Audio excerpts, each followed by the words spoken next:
Assalamualaikum warahmatullahi wabarakatuh. Selamat pagi kepada Bapak dosen Pak Ardi Superaba SPD MHAM yang telah memberikan kesempatan kepada saya untuk mempresentasikan tentang pembelajaran berbasis audio visual. Di sini kita masuk dalam pengertian pembelajaran berbasis audio visual. Di sini saya mengambil dua pengertian para ahli. Yang pertama itu menurut Arsyad tahun 2020, media audiovisual yaitu jenis media yang selain mengandung unsur suara juga mengandung unsur gambar yang dapat dilihat seperti rekaman video, berbagai ukuran file, slide, suara, dan lainnya. Yang kedua itu menurut Hadaming dan Wahyudi tahun 2020 halaman 41 bahwa media audiovisual adalah media yang menyalurkan pesan menggunakan pendengaran serta penglihatan. Selanjutnya kita masuk dalam jenis-jenis pembelajaran berbasis audiovisual. Pembelajaran berbasis audiovisual dibagi menjadi dua bagian.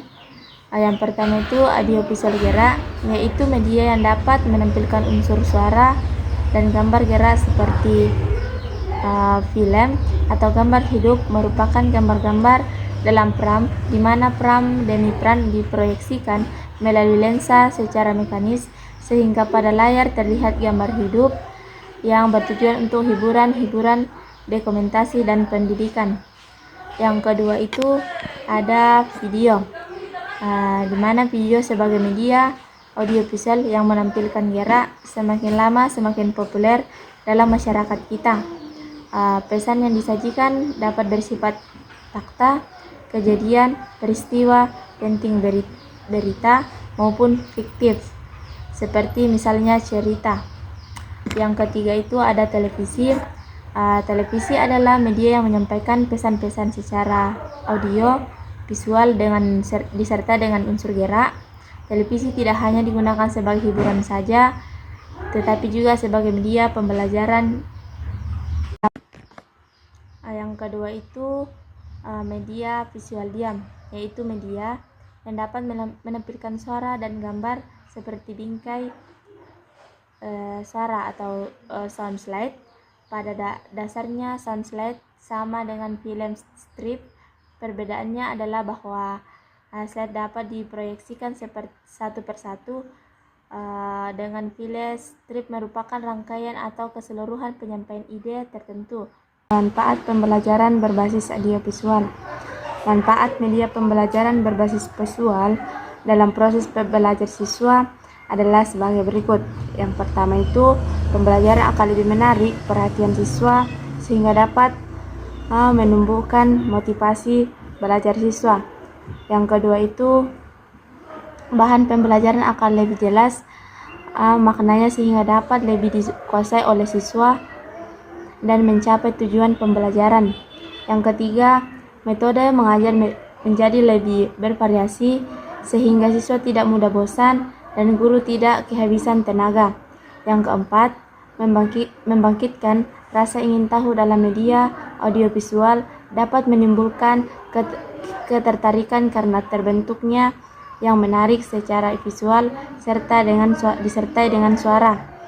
Dengan demikian dapat membuat minat siswa serta motivasi belajar peserta didik meningkat. Selanjutnya kita masuk dalam kelebihan pembelajaran berbasis audiovisual. Menurut Rahmaningsih dan Budawi tahun 2020, penggunaan media pembelajaran audiovisual memiliki beberapa kekurangan. Yang pertama, meningkatkan minat dan motivasi belajar siswa. Yang kedua, pembelajaran lebih menarik dan interaktif. Yang ketiga, mempermudah pemahaman pada konsep-konsep kompleks. Yang keempat, memberikan pengalaman belajar yang menyenangkan.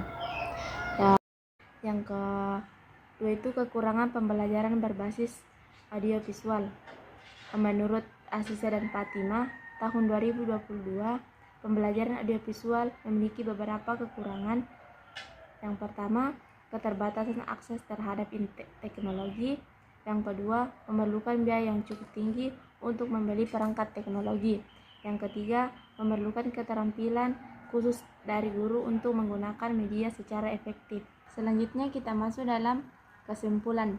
Media pembelajaran audiovisual merupakan alat yang digunakan dalam sarana dalam menyampaikan materi.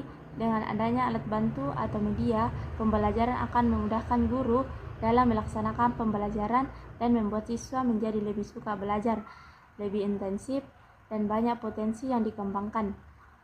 Salah satunya dengan menggunakan media audiovisual, karena media ini memiliki kemampuan yang lebih dengan menggunakan dua indera sekaligus, yaitu indera pendengaran dan indera penglihatan.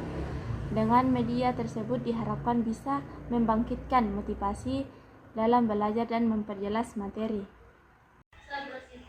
Baiklah, itulah pemaparan materi dari saya tentang pembelajaran berbasis audiovisual. Saya kembalikan kepada dosen penguji untuk memberikan saran atau pertanyaan. Saya persilakan. Dan saya tutup dengan ucapan wassalamualaikum warahmatullahi wabarakatuh.